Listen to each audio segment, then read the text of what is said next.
Hola, buen día. Bienvenida Patricia. Hoy día tenemos la oportunidad de realizar la octava charla de especialistas de ciencias, o sea, del grupo de meteoritos y ciencias planetarias, en donde en este caso invitamos a Patricia Hernández, doctorada del Instituto de Ciencias Nucleares de la Universidad Nacional de México, y hoy día nos va a hablar sobre este proyecto experimental que hace meteoritos. Así que bienvenida Patricia. Muchas gracias por participar. Muchas gracias también a ti, Samantha, por la invitación. Gracias de verdad a todos los que están conectados. Me da mucho gusto estar aquí pues exponiéndoles el trabajo que hice durante mi doctorado. De hecho, desde antes de mi maestría, doctorado, desde el servicio social de la licenciatura.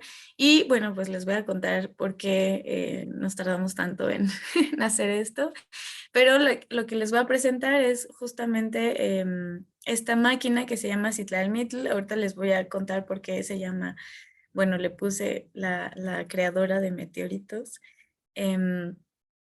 Pero bueno, como dijo Samantha, estudié en el Instituto de Ciencias Nucleares en la UNAM, en México. Ahí hice mi doctorado. Y también me gusta decir que me gusta mucho también hacer divulgación de la ciencia. Tengo un canal de YouTube que se llama Astrofísicos en Acción, junto con unos colegas, así que también los y las invito pues a visitarlo, porque hacemos divulgación de la astronomía bien bonito. Pero bueno, lo que les vengo a hablar es justamente les voy a presentar esta máquina y también pues todo el proceso que hay detrás de ella, ¿no? Se llama Citlalmitl porque es el vocablo en náhuatl para meteorito, justamente. Y viene en colación porque, bueno, lo que queríamos era hacer una máquina que pudiera ayudarnos a hacer estudios de meteorítica, en específico del estudio de cuerpos muy pequeños, que son los condros y los micrometeoritos. Ahorita vamos a hablar un poquito más sobre ellos y por qué esta máquina nos va a ayudar al estudio de este tipo de cuerpos, ¿no? Y todo viene como objetivo de tratar de entender la evolución y el origen de nuestro sistema planetario y cómo es que estos cuerpos pequeños justamente nos pueden dar información acerca de las primeras etapas de formación del disco protoplanetario, y después, posteriormente, si hablamos de los micrometeoritos, de cómo ha ido evolucionando el material alrededor de la Tierra en tiempos geológicos y a lo mejor hasta un poco más actuales, ¿no? Tener este registro de cómo evoluciona el material también en estas épocas más actuales del sistema solar. Entonces, para eso nosotros pensamos en utilizar la tecnología láser, porque sabemos que se utiliza mucho en la investigación científica. Aquí les puse dos ejemplos de los experimentos que ayudan los láseres a hacer, cómo simular justamente fuentes de energía para experimentos de química prebiótica que tienen entonces que ver con origen de la vida y que también es muy importante para la astrobiología, por ejemplo, ¿no? Y otro ejemplo muy bonito es cuando se crean rayos o relámpagos en atmósferas creadas justamente para también estudiar procesos atmosféricos, ¿no? Pero en la meteorítica nos pueden ayudar los láseres también a crear, a simular más bien, procesos de alta energía. Y en particular, procesos de alta energía que le interesan a la meteorítica, pues son estos dos de los cuales vamos a hablar un poquito más durante toda la plática, que son los procesos de formación de condros que surgieron en un contexto de las primeras etapas de formación del sistema solar, y los procesos de entrada atmosférica de micrometeoritos, que esos pues suceden todos los días y nos pueden también ayudar a, como les dije, a entender cómo es que evoluciona el material que está alrededor de la Tierra. Y bueno, justamente como son piezas fundamentales estos cuerpos que son tan pequeños, para el entendimiento de la evolución del sistema solar, pues justo así es como surge la idea de crear Citlalmitl.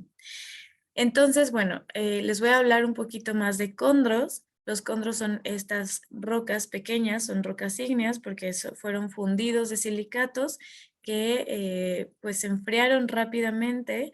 De hecho, se piensa que su proceso de formación fue en algunos minutos nada más. Están formados por olivino y piroxeno.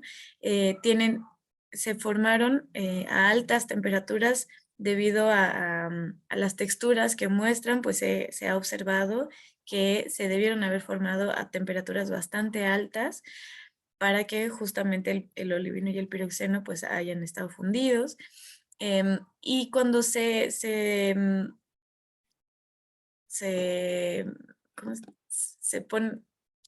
Se calcula la edad de este tipo de cuerpos, que son los meteoritos, los condros, perdón, se observa que justamente tienen edades entre 4.567 y 4.565 millones de años. Esto coincide justamente pues con las primeras etapas de formación del sistema solar, y entonces se ve que los condros fueron de los primeros sólidos en formarse, y eso también nos da indicio de en qué lugar del disco protoplanetario debieron haberse formado, ¿no? No pudieron haberse formado tan cerca de la estrella, pero tampoco tan lejos. Y tienen, por ejemplo, otras características bastante interesantes, como es que sí tienen alguna cantidad de volátiles. Entonces, ahí también nos habla de cómo fue el mixing dentro del disco protoplanetario de todo el material que estaba. Entonces, nos dan mucha información estas pequeñas esferitas encerradas en las meteoritas condritas o condríticas. Y por otro lado, los micrometeoritos pues son también cuerpos, rocas muy pequeñas que provienen del espacio, que tenemos el rango a la cual le llamamos micrometeoritos, depende del autor, pero normalmente es de 10 micras a 2 milímetros de diámetro, y justamente constituyen la mayor cantidad de material que cae a la Tierra. Nosotros sabemos que todo el tiempo está cayendo material del espacio hacia la Tierra. La mayoría afortunadamente es demasiado pequeño y entonces no ocasiona como muchos desastres cuando cae. Sin embargo, también nos pueden ayudar a ver cómo es que evoluciona el material alrededor de la Tierra, cómo es que va cayendo, pero también hay muchas incógnitas aún sobre los micrometeoritos, porque, por ejemplo, todavía es muy difícil saber si provienen de cometas o de material asteroidal, y eso tiene que ver con cómo es que, más bien, cómo influye la entrada atmosférica en el material del micrometeorito. Entonces, para eso son pues, estos objetivos de estudiar este tipo de cuerpos tan pequeños, ¿no? Entonces, como les decía, no es la primera vez, ni somos los únicos que hemos hecho experimentos con micrometeoritos y condros, pero también nos hemos dado cuenta que la mayoría de las cosas reportadas en la literatura sobre experimentos de micrometeoritos y condros utilizan lo que son hornos. Y los hornos sí tienen muchas ventajas, pero nos hemos dado cuenta que los láseres también tienen ventajas bastante importantes que no han sido realmente como utilizadas. Y una de las dos que menciono aquí son justamente que es mucho más eficiente calentar con láser en comparación con los hornos, y además con los láseres, como los puedes modificar mucho mejor y con mucho más detalle, puedes entonces también controlar muy bien la temperatura y entonces las tasas de enfriamiento y de calentamiento que necesitas para crear, por ejemplo, análogos de condros y de micrometeoritos. Estos son algunos ejemplos de algunos autores que sí han utilizando láseres, pero vemos que realmente pues no hay muchos autores que lo han hecho y no lo han hecho tampoco con la técnica que nosotros queríamos utilizar. Entonces, bueno, aquí les presento un esbozo de lo que es Citlalmítl. Citlalmítl está hecha, espero que se vea mi cursor, pero este es un láser de dióxido de carbono que emite a 50 watts a 10.6 micras, que es una longitud de onda que absorben muy bien los silicatos. Y todo el tiempo estamos monitoreando la potencia del láser aquí con un potenciómetro. y después direccionamos y apuntamos el láser hacia abajo, hacia una cámara de vacío que tiene un portamuestras, donde justamente en cada uno de los hoyitos pues ponemos el material precursor del cual vamos a estar después haciendo nuestros análogos de cóndros y de micrometeoritos. Y otra cosa muy importante que también ahorita les voy a recalcar, pero es que todo el tiempo estamos midiendo la temperatura con un pirómetro, entonces podemos tener historias térmicas de formación de nuestros análogos en tiempo real, y eso es algo también que pues es muy innovador en Citlalmitl, porque otros experimentos que han reportado la creación de análogos de cóndros y de micrometeoritos, pues lo que hacen es que infieren las temperaturas, pero realmente no las miden in situ. Entonces, bueno, les voy a hablar de estos 5 puntos que conforman, bueno, que yo siento que son como puntos muy importantes que conforman a esta máquina. La primera es el confinamiento.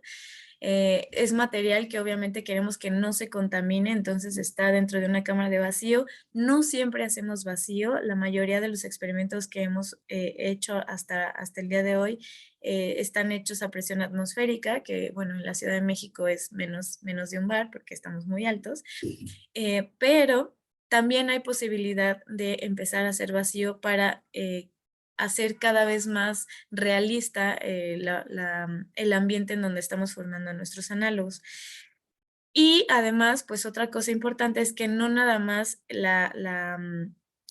existe la cámara de vacío para el confinamiento, sino que todo el camino óptico del láser también está confinado, justamente porque es un láser bastante potente y que está en el infrarrojo, entonces no lo vemos, y entonces por seguridad de todos los que trabajamos en el laboratorio en donde está, que por cierto no dije, pero está en el laboratorio de óptica cuántica del Instituto de Ciencias Nucleares en la UNAM.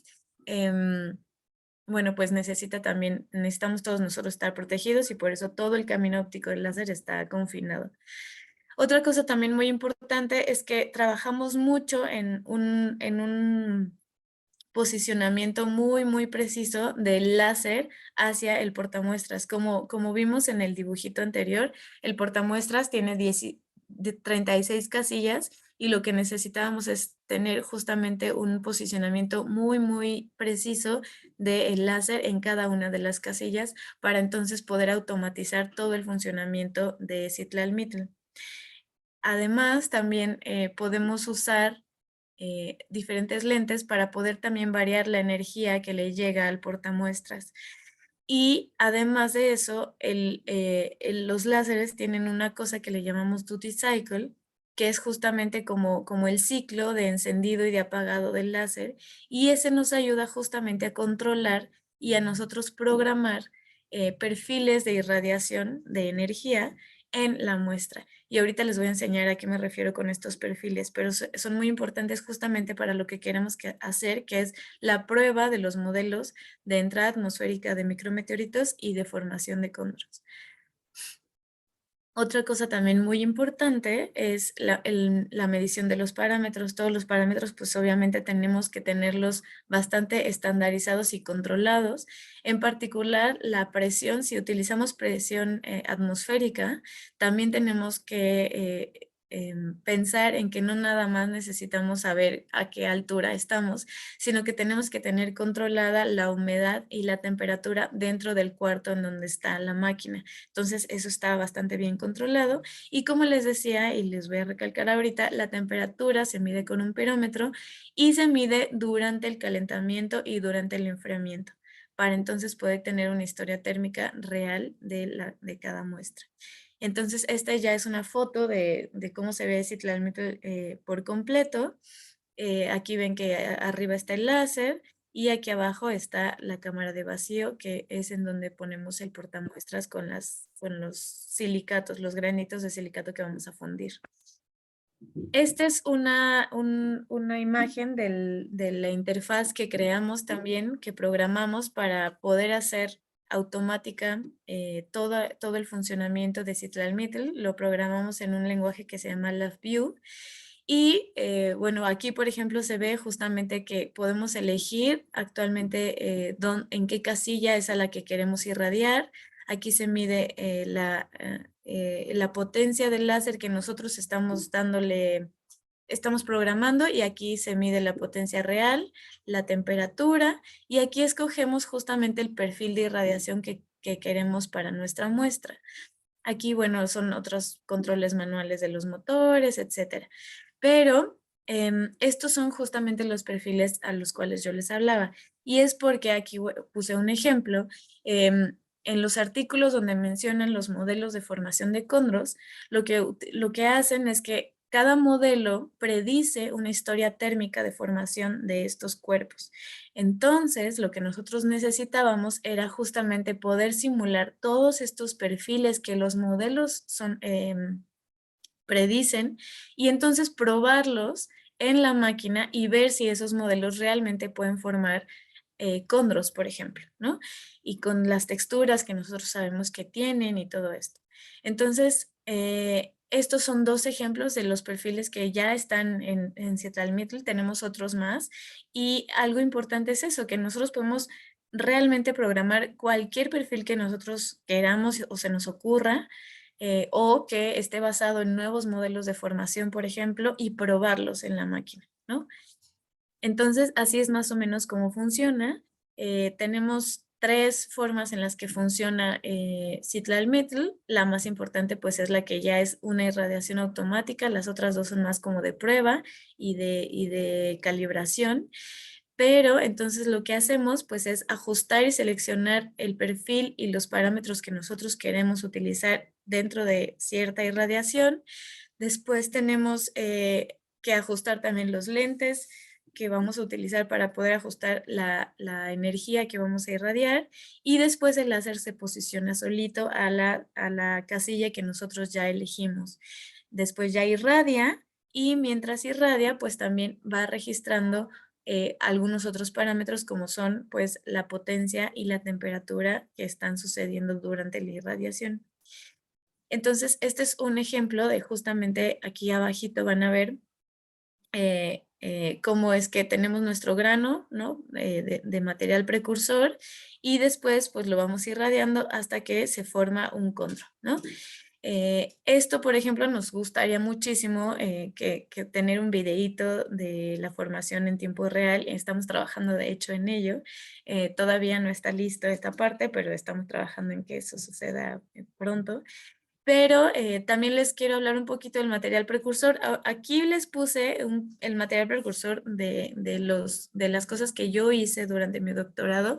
Sin embargo, actualmente, bueno, ya desde hace unos 2 añitos más o menos, no, un poco menos, como año y medio, empezamos a tratar de probar otras combinaciones de material precursor que fueran mucho más cercanas a las reales de los condros. Pero ahorita, bueno, lo que más utilizamos son cristales de olivino, que tienen una masa muy pequeñita, son ricos en forsterita, y entonces lo que hacemos es, después de caracterizar el material precursor y pesarlo y todo esto, pues ya se va todo el portamuestras ya cargado y muy bien caracterizado, se va dentro de Seattle-Mitchell, que es en donde hacemos la irradiación y la formación de condros y de micrometeoritos artificiales. Y después de eso, ahí no se termina el asunto, porque después de eso, todos estos cuerpos que formamos se van a análisis posteriores, como es el microscopio estereoscópico, el microscopio electrónico de barrido y la microsonda. Y de hecho, algunos de ellos también se van a Raman para poder hacer un análisis bastante completo, morfológico, químico y textural, y también mineralógico, de qué es lo que estamos formando y ver si realmente se están formando cosas parecidas a los condros reales y a los micrometeoritos reales. Entonces, estos son algunos de los condros y de los micrometeoritos análogos que hemos creado. Les voy a presentar un poquito más acerca de las texturas que hemos logrado. Hemos logrado texturas vítreas, criptocristalinas. No sé cuánto voy de tiempo, pero me voy a ir un poquito más rápido. Y algunas otras como radiales.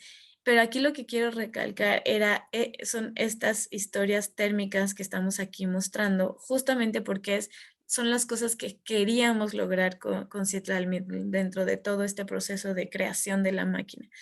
Que de hecho no les conté, pero la idea de la creación de la máquina y el inicio de todo este proyecto empezó en 2012 y conforme han ido llegando las cosas, hemos pedido, ya saben, también hacer experimentos es muy caro y entonces uno tiene que solicitar mucho dinero y comprar muchas cositas que nunca pensaría uno que son tan caras.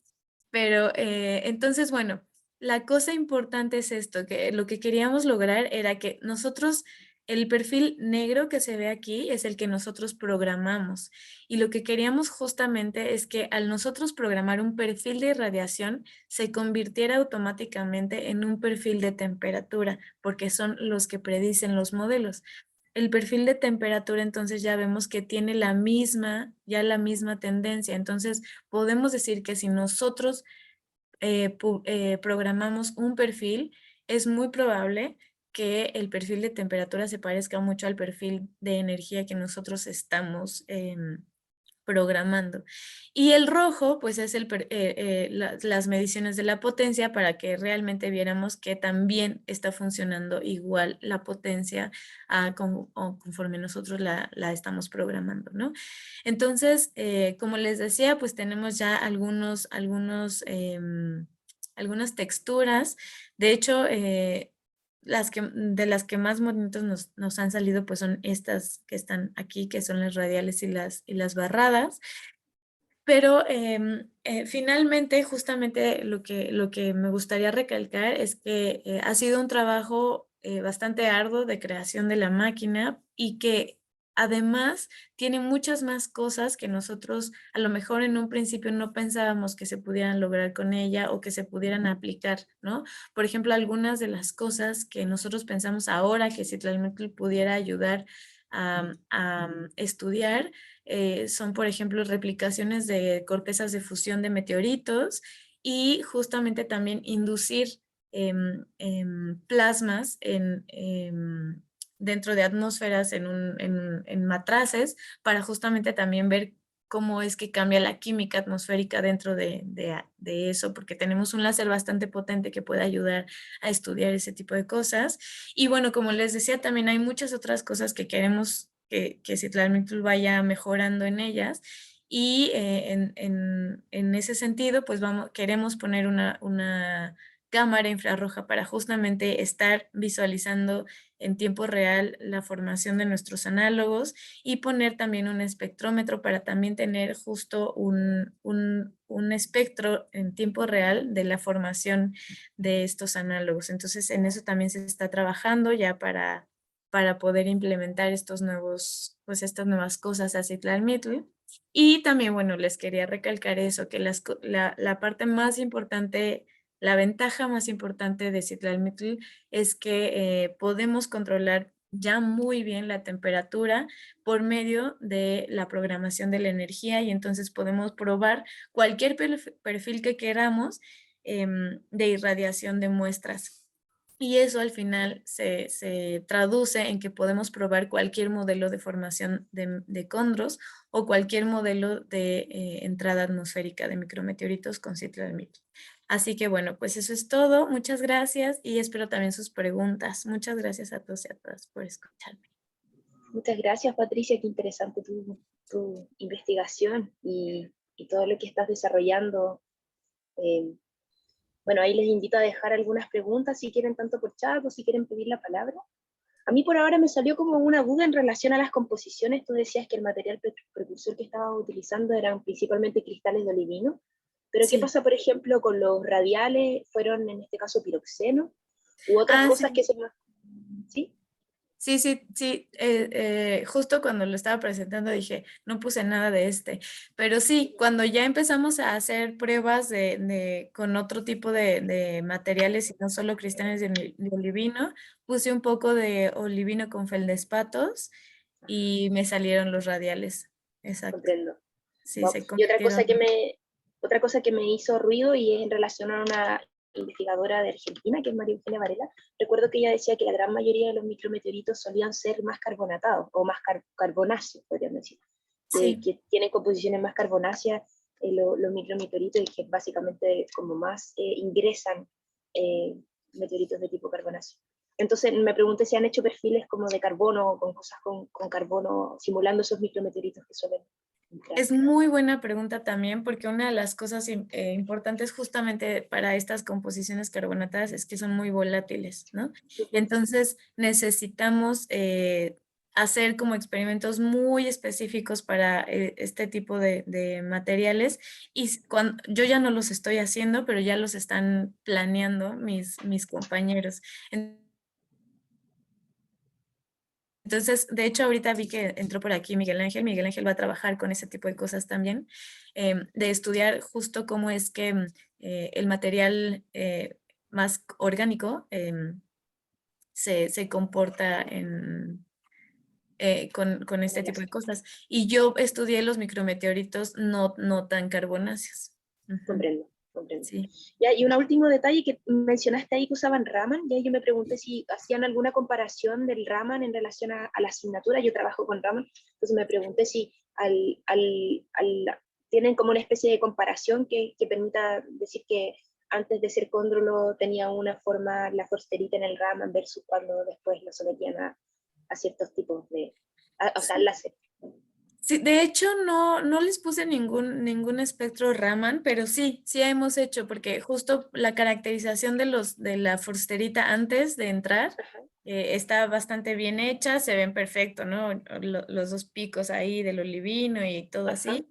Y cuando, dependiendo de la muestra, también es a veces más fácil o más difícil hacerles este tipo de estudios, pero sí vemos cómo cambian, sobre todo cuando no solamente es lo que fundimos es olivino, sino le ponemos un poquito de alguna otra cosa, se ve muy bien ahí cómo cambia. Ay, me gustaría ponérselos, pero que en lo que los busco, pero sí hacemos ese tipo de cosas. Y de hecho, también ahí en Raman también nos ayuda mucho a poder ver si tenemos estructuras vítreas. Entonces, eso sobre todo también para eso nos ayuda, para ver si se está formando el vidrio de Ahí sin la... duda te voy a preguntar cosas después. Sí. Gabriel pidió la palabra, si es que quiere hacer la pregunta o tu pregunta. Sí. eh, bueno, primero que todo me gustaría felicitarte por la presentación que realizaste. Muy, muy interesante proyecto y muy, muy buen trabajo que desarrollaste con este Muchas gracias también. instrumento latinoamericano puro. Yo tengo varias preguntas. Eh, Primero, un poco relacionado con el instrumento mismo, que dijiste que funcionaba con un láser y dijiste que las temperaturas máximas que alcanzaban son 1400 grados Celsius, que es como 1670 y algo, que el 1673. Sí. Eh, pero hay, acorde como a los modelos de generación de cóndrulo, especialmente los de textura no porfirítica, Ujú. dicen que se alcanzan temperaturas hasta de 2200. Sí. Cuando nosotros más bien hicimos la característica de esta forsterita, calculamos su temperatura de fusión, que eran esos 1400. Pero si nosotros medimos realmente la temperatura, alcanza mucho más. O sea, de Ah, hecho, ok. sí. O sea, de hecho, digo, no sé si aquí alcances a ver, pero por ejemplo, estas temperaturas de aquí, que son los perfiles azules, esta llegó a 1600 en temperatura, este también como a 1700 para acá. Entonces sí Ah, estamos ¿verdad? alcanzando temperaturas mucho más grandes que la de la fusión, ¿no? Esa fue la calculada justamente para ver si íbamos a lograr fundir, ¿no? A partir de las temperaturas que estamos midiendo, si son temperaturas realistas o si algo le está pasando al instrumento, porque algo también importante cuando haces experimentos es que si algo falla tienes que ver qué es lo que está fallando, y hay muchas veces que Sí. puede ser el mismo instrumento o que realmente tú no estás calentando bien a la muestra, ¿no? Entonces, para eso también se hacen todos este tipo de cálculos de cuál es la temperatura que queremos alcanzar, si se están midiendo o si no. Obviamente también yo les presento aquí muchos de los que logramos, pero hay muchos otros que de verdad no lográbamos fundir y no sabíamos por qué, y entonces también tenía que ver con el posicionamiento del láser, entonces estar ahí jugándole con todos los parámetros necesarios. Pero sí, sí No, alcanzamos temperaturas. De hecho, nuestro pirómetro, lo más que mide son 2000 grados Kelvin, no, Celsius. Y hay muchas veces que ha sobrepasado las mediciones del pirómetro, la fusión que estamos haciendo. buenísima. Oye, y Ujú. una segunda pregunta acerca como de las características del instrumento. Sí. Para la formación de cóndrulos, bueno, y de micrometeoritos, no sé mucho sobre micrometeoritos en particular, pero una de las cosas importantes es el pic de temperatura que alcanzan los cóndrulos y otra cosa es el cooling rate, que es Sí. como el rango de enfriamiento. Ya sabemos que se puede controlar el pic de temperatura para la formación de cóndrulos. ¿Puedes controlar Sí. también el cooling rate? Sí, sí podemos. De hecho, esa es una de las cosas como también importantes. Esta caída nosotros la podamos, ay, nosotros podamos saber esta pendiente, porque es la pendiente justamente que nos Mm, va a ayudar a saber el cooling rate. Entonces, es la que nosotros queremos realmente manejar y hemos logrado tasas de enfriamiento de 10 a la menos 3 y 10 a la menos 4, que son justamente las que reportan en la literatura para los condros. Entonces, sí, sí, sí, pero sí, esa es de las cosas más importantes justamente poder tener bien controladas las tasas de enfriamiento. Sí. perfecto. Oye, y bueno, la última pregunta para dejarle más tiempo a otra gente si quiere preguntar. Bueno, esto es más relacionado con los datos o con las discusiones, conclusiones que obtuviste de tu trabajo. Con tus resultados, ¿lograste entregar alguna limitación a los modelos que son invocados para generar cóndrulos en un ambiente nebular? No sé si Lighter o Shockwave o quizás Planetesimal Collision. ¿Existe algún El, constraint? el objetivo es ese. Sin embargo, ahorita todavía no hemos logrado eso porque, Ok. mira, el primeritito que quisimos probar más fue justamente los perfiles a ver, déjame ver aquí. Los perfiles que predicen los modelos de choque, de ondas de choque, que son estos, ¿no? Ujú. Estos son los primeros perfiles que queremos probar y funcionan bastante bien. Lo que sí nos gustaría es hacer algún tipo de otro tipo de restricciones, por ejemplo, en cuestión de qué tan más lejos pueden formarse con tasas de enfriamiento diferentes, diferentes texturas, por ejemplo, ¿no? Si nosotros hemos visto también que hay texturas, por ejemplo, las porfíricas son las que más trabajo nos han costado y es justamente porque nuestra tasa de enfriamiento necesitamos bajarla mucho más tiempo, ¿no? Mm, Entonces, pero ese es justo uno de los objetivos, ¿no? Ayudar a los modelos a restringirlos. Ujú. ok.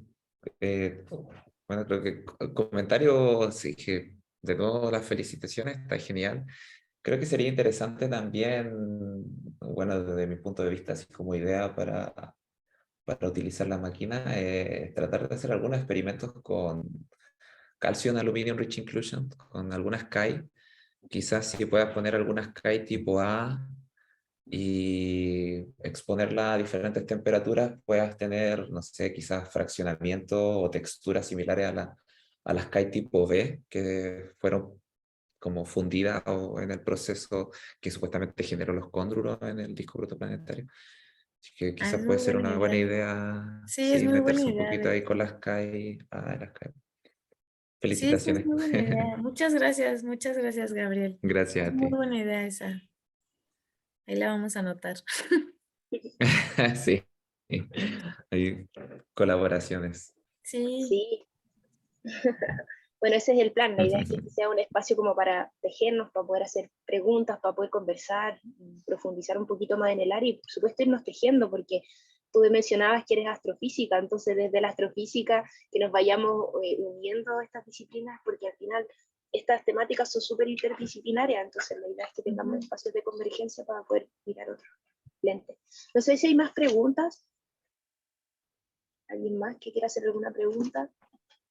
Había cosas en el chat. Ah, no. Bueno, por ahora al menos me parece. Le abro calle para siempre. No, igual puede acceder después del contacto de Patricia. No hay problema. Pero bueno, sí, esto. En un inicio les puse también mi mail por si alguien quiere contactarme.